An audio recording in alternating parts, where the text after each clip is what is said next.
Assalamualaikum warahmatullahi wabarakatuh. Selamat bertemu lagi dengan Abah di tempat yang sama. Semoga keadaan kita dalam keadaan sehat walafiat dan selalu berada dalam lindungan Allah Subhanahu wa taala. Amin. Kali ini challenge. Sebelum melanjutkan, seperti biasa jangan lupa like, subscribe, lonceng, dan komennya. Nah, mari kita ikuti challenge-nya. Kali ini challenge-nya begini. Bah, katanya besok mau ada demo besar-besaran.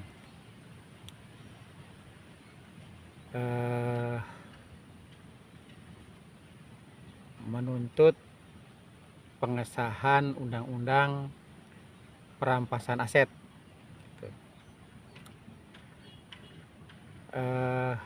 Menurut Abah bagaimana? Gitu. Ya, berarti kalau perampasan aset kan berhubungan dengan korupsi ya. Gini, ini pengalaman lalu lagi nih ya, pengalaman lalu nih, pengalaman Abah setelah mulai bekerja ya.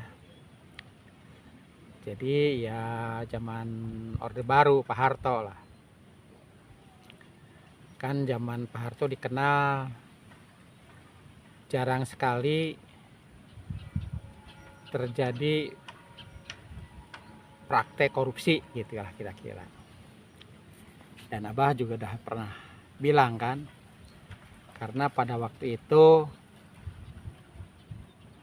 Pak Harto langkah pertamanya yaitu menaikkan gaji pegawai negeri dan BUMN gitu kan, terutama pegawai Departemen Keuangan 9 kali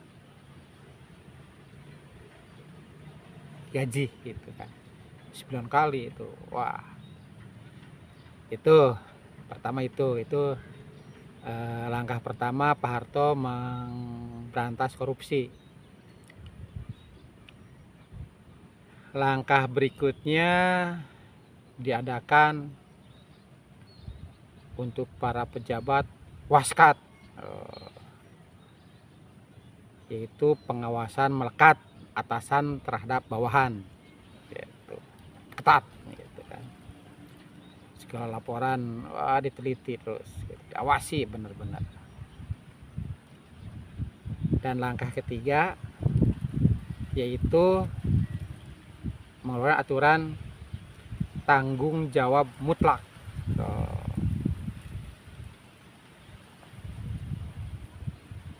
Dimana kalau terjadi korupsi gitu,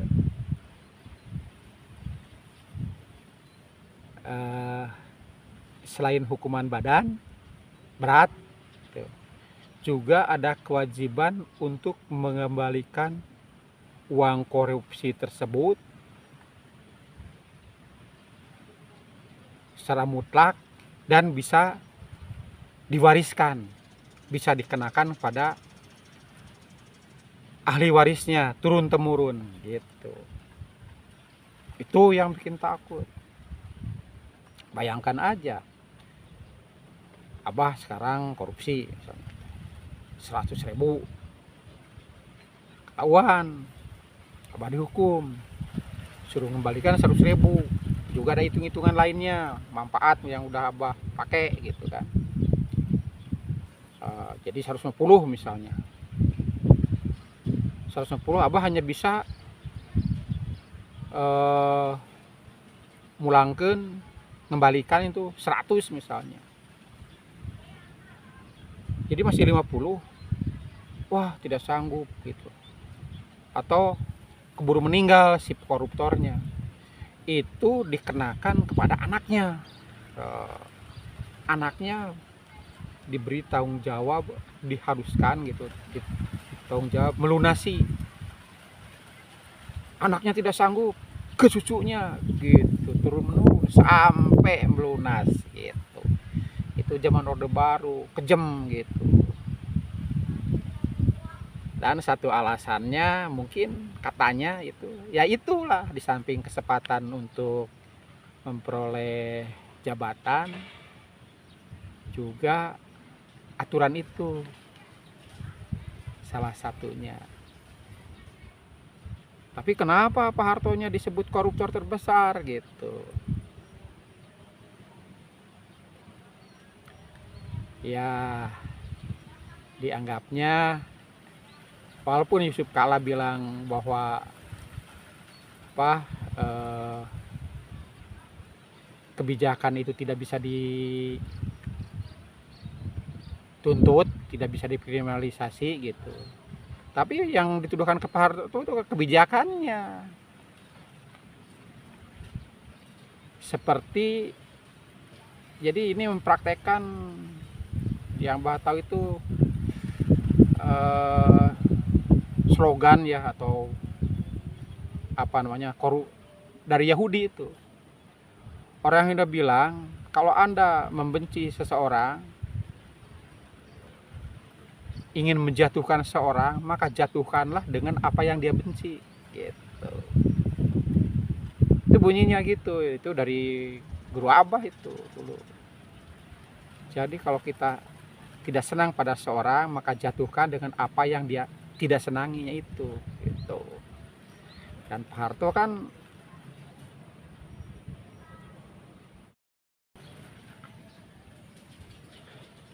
karena Pak Harto kan benci korupsi itu, sehingga aturannya begitu ketatnya ya, mengerikan lah. Udah disiapkan tempat untuk menghukum mereka gitu kan, seperti ke PKI dulu gitu, Pak Harto itu.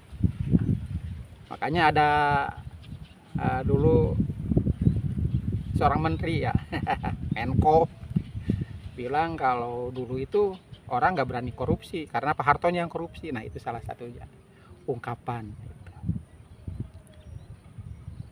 Apa yang dituduhkan ke Pak Harto? Ya KKN, korupsi, kolusi, nepotisme. Karena apa? Yaitu kita merasakan semua. Berarti kalau dalam KKN berarti kita se-Indonesia tuh terlibat sebenarnya, termasuk orang yang menuduhnya. Karena apa? Waktu itu kan harga-harga murah, karena kebijakan Pak Harto subsidinya tidak langsung pada masyarakat tapi melalui harga. Ada keringanan pajak, keringanan apa, ada kemudahan-kemudahan kepada pengusaha yang mendukungnya, yang kebetulan waktu itu ya disebut kroni kan. Sedangkan zaman Pak Bung Karno itu disebutnya toke ya gitu. Zaman Pak Harto itu disebutnya kroni. Dan sekarang oligarki. Karena orang-orangnya itu juga sih sebenarnya, dari zaman Pak Karno, Pak Harto sampai sekarang, dari Orde Lama, Orde Baru sampai reformasi, orangnya itu juga.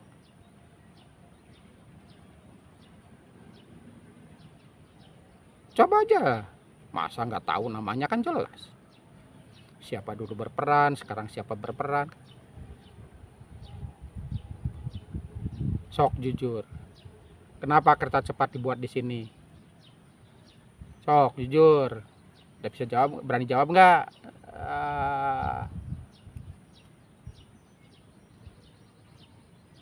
Itu. Nah, zaman sekarang kan longgar itu. Zaman report nasi ini kan longgar itu, yang namanya korupsi itu. Makanya terjadi dari mulai tingkat bawah, dari RT lah mungkin, sampai ke atas, ke puncaknya bisa jadi. Cuman nggak ada yang berani ngusut kalau ke puncak mah. Itu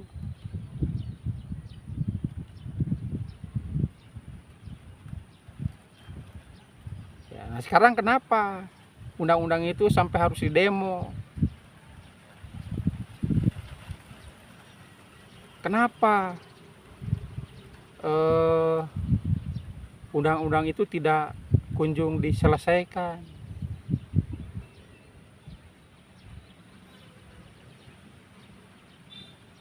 Karena mereka takut jadi korban undang-undang yang dia buat.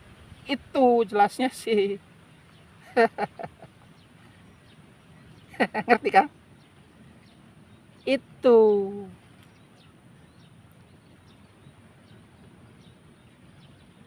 Padahal kan presiden udah bilang, kalau korupsi kembalikan saja, bebas gitu kan. Ya kan? Kalau zaman Pak Harto, di samping dihukum, harus kembalikan, bisa diwariskan turun-temurun. Kalau sekarang enggak, gitu. Ya, jadi mereka itu dengan alasan belum ada HAM segala, ada apa, belum siap segala. Siapa yang belum siap? Bukan rakyat, mereka belum siap. Gitu. Jelas kan?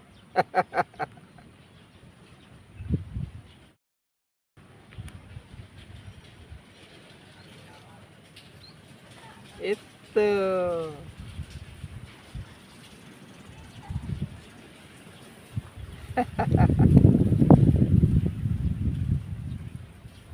Jadi ya bisa aja lah semuanya yang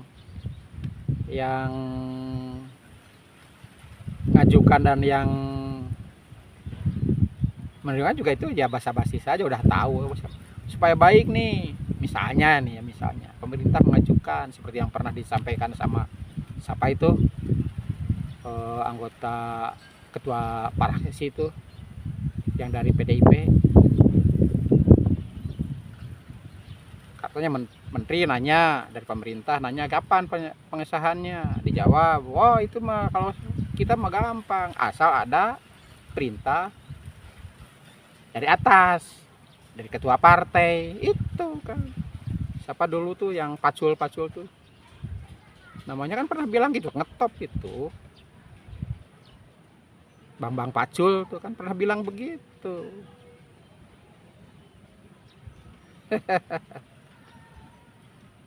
Itu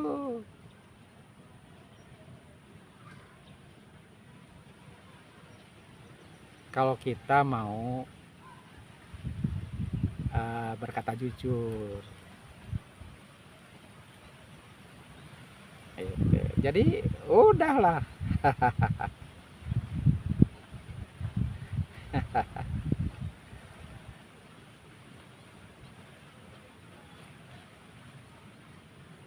Ya jelaskan ya gitu. Jadi untuk besok ya kita nonton aja lah, gak usah ikut-ikutan, capek, bisa celaka, kita lihat aja. Hanya ya kita berharap mudah-mudahan niat baik dilaksanakan dengan baik dan menjadi kebaikan. Tapi ya berharap sih gini, para pendemo itu jangan dihalangi tapi dikawal. Itu pesan Abah nih, kawal, karena mereka itu bukan mau ketemu polisi atau keamanan, dia mau bertemu dengan wakilnya. Maka kawal keduanya untuk bisa bertemu, bisa ngomong dengan baik gitu. Jadilah aparat keamanan itu bukan pemukul, tapi jadi jurinya, jadi penengahnya. Itu yang seharusnya, baru itu reformasi polisi. Kalau terus ngegebugin, terus water kanon segala macam, wah itu mah ngamankan orang DPR saja. Karena apa?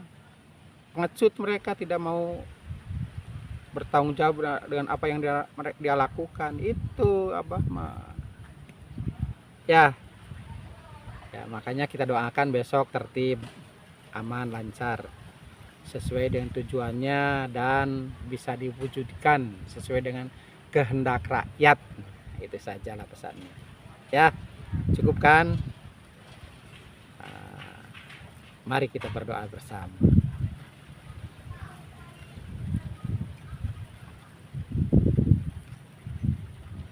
Saja, mohon maaf apabila tidak berkenan, dan jangan lupa like, subscribe, dan komennya. Wassalamualaikum warahmatullahi wabarakatuh.